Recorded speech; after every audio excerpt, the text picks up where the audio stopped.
Ouais. D'accord. Donc bonjour à tous, moi je m'appelle Damien Chapon, je travaille au CEA à l'IRFU, l'Institut de recherche fondamentale sur les lois de l'univers.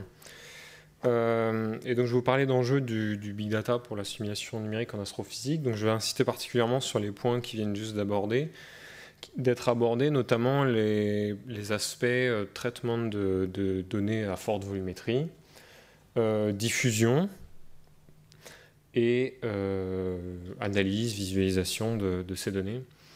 Au CEA, je fais partie d'un groupe qui s'appelle le groupe COAST pour Computational Astrophysics, qui regroupe à la fois des expertises en termes d'ingénierie logicielle et de recherche pure, on va dire, en production scientifique en astrophysique. Donc, ils couvrent des échelles assez variées, qui vont des grandes échelles, donc de la cosmologie, tout ce qui est étude des grandes structures cosmiques, amas de galaxies, évolution, interaction, collision de galaxies. Donc ça, c'est la deuxième image que vous voyez.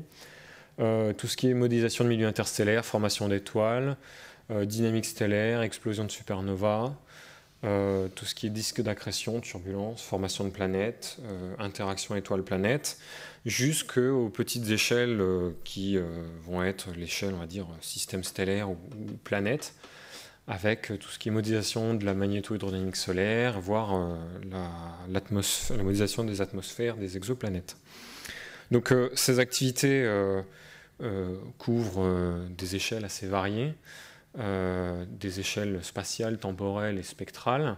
Donc entre les grandes échelles cosmologiques et puis on va dire les planètes ou le Soleil, vous avez 8, 9 ordres de grandeur en longueur. Vous avez plus d'une douzaine d'ordres de grandeur qui séparent en termes de masse les différents objets qu'on peut modéliser.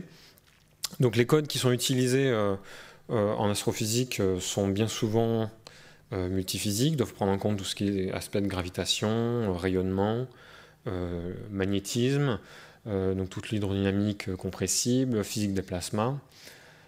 Qui sont donc bien évidemment en très haute résolution. La très grande majorité des astrophysiciens du groupe COAST utilisent des codes avec des technologies de raffinement adaptatif de maillage. Donc les raffinements adaptatifs de maillage, c'est ce que vous voyez dans le cadre en bas à droite comme illustration, où le maillage de l'objet simulé, donc si vous voyez deux disques de galaxies, ne va pas être homogène, mais va suivre la distribution de matière ou la distribution de gradients de pression, de vitesse, par exemple, et s'adapter en résolution en fonction de la dynamique du système. Donc c'est des codes de calcul qui sont bien évidemment massivement parallèles. Et pour répondre à ces besoins, depuis une dizaine d'années, donc moi j'avais commencé il y a une dizaine d'années à faire des calculs sur demande de temps GENSI en 2008. Donc je fête avec GENSI cette année les 10 ans de HPC. Et j'ai vu l'évolution donc, en une dizaine d'années des ordres de grandeur, des temps de calcul qui sont alloués par projet. Les projets avec lesquels des gens avec lesquels je travaillais sur projet GENSI en 2008-2009, c'était plutôt 1 million d'heures de calcul par projet. Dernièrement, j'ai vu plutôt passer des projets acceptés sur demande GENSI qui étaient de l'ordre de 17 millions d'heures de calcul annuelles. Bien évidemment, ces volumes de données produits par ces simulations ont aussi explosé. On est passé de quelques téras, maintenant des centaines de téras, voire des pétaoctets. Tout à l'heure, on parlait de la simulation Deus, qui, une fois réduit, atteignait 1 ou 2 pétaoctets de données en données réduites. Donc c'est très très forte volumétrie de données qui sont produites en astrophysique, pose bien évidemment des problèmes qui sont nouveaux. Selon moi, le prochain goulet d'étranglement ne va pas être lié directement à la puissance de calcul. Depuis ce matin, on parle énormément de puissance de calcul des machines installées ou installées dans le futur. On parle de puissance crête en teraflop, en pétaflop, bientôt en hexaflop. Le problème qui se pose, tant qu'on ne fait pas, parce qu'aujourd'hui on fait encore très peu de post-traitement in transit, tant qu'on fait du post-traitement de ces données à forte volumétrie directement sur les machines de calcul qui les produisent, ou sur des clusters de dépouillement qui sont locaux et qui nécessitent de transférer ces données via le réseau, les vitesses de transfert vont limiter très prochainement, à mon avis, l'utilisation du HPC et de ces données à forte volumétrie.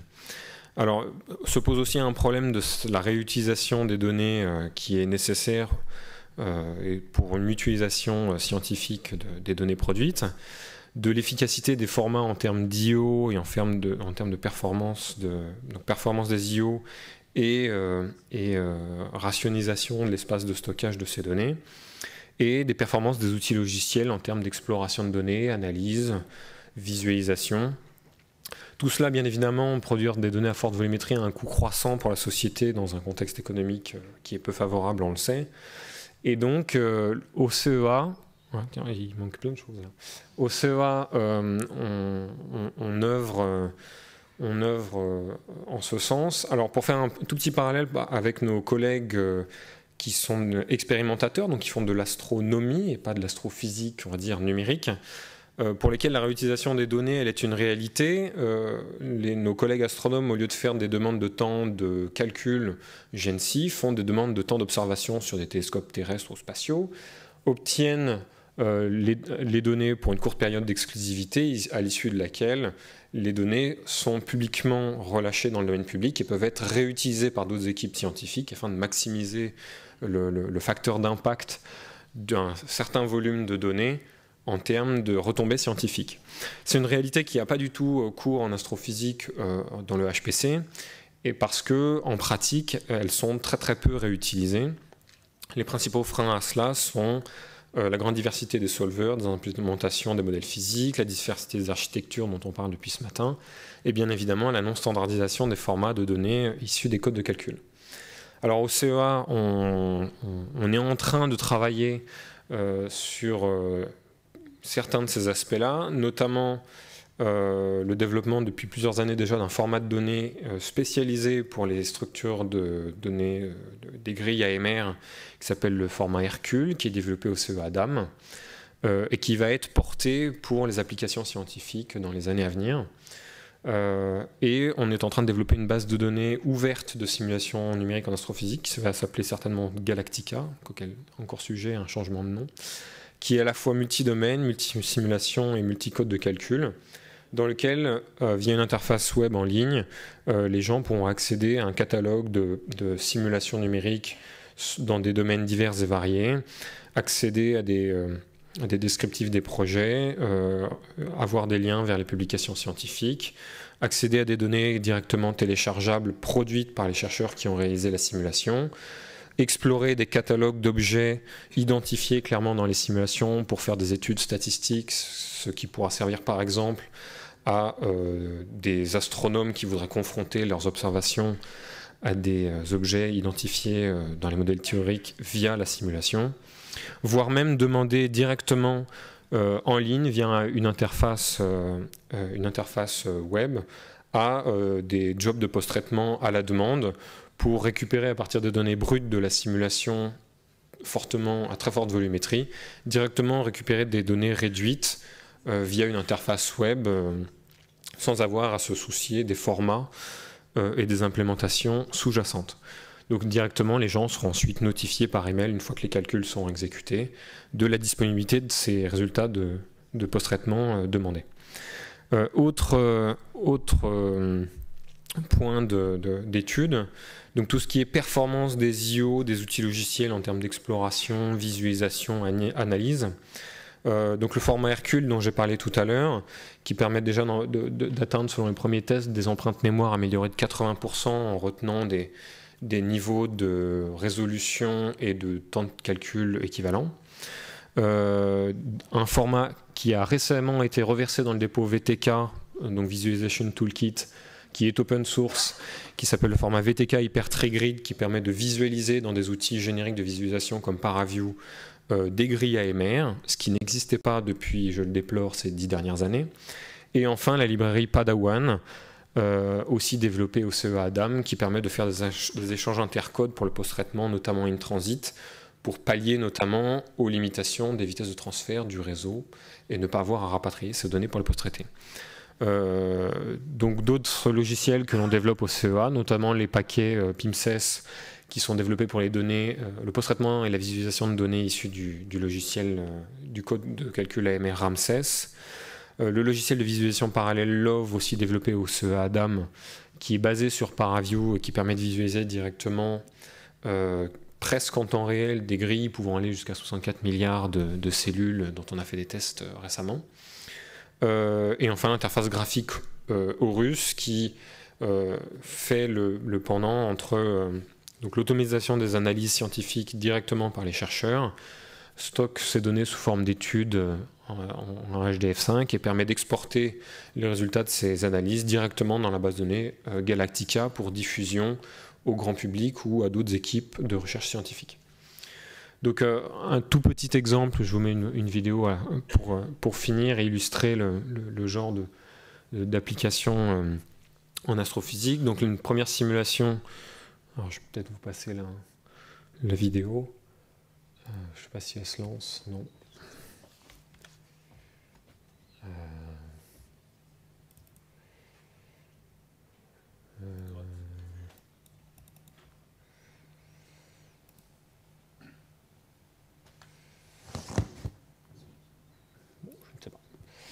Donc ici c'est la première simulation d'un disque de galaxie du centre d'une galaxie dans lequel vous voyez de temps en temps des explosions de gaz qui sont injectées à très grande vitesse qui sont liées à la rétroaction d'un trou noir massif, supermassif au centre de la galaxie et qui par effet de fronde gravitationnelle satellise à très très grande vitesse tout nuage de gaz qui s'en rapproche un petit peu trop.